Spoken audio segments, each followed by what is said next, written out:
Ռուսաստանի պաշտպանության նախարարությունը Կիևի բնակիչներին և օտարերկրյա դիվանագիտական ներկայացուցչությունների աշխատակիցներին զգուշացրել է քաղաքը ժամանակին լքելու անհրաժեշտության մասին։ Ռուսաստանի Դաշնության պաշտպանության նախարարության հաղորդագրության մեջ մասնավորապես ասված է.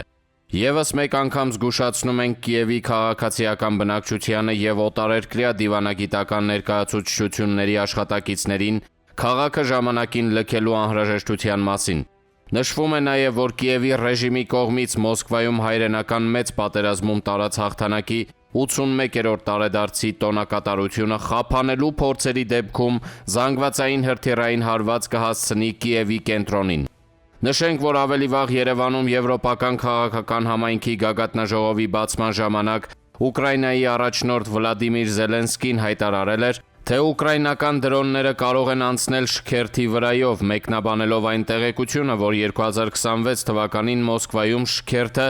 նախատեսվում է առանց ծանր ռազմական տեխնիկայի։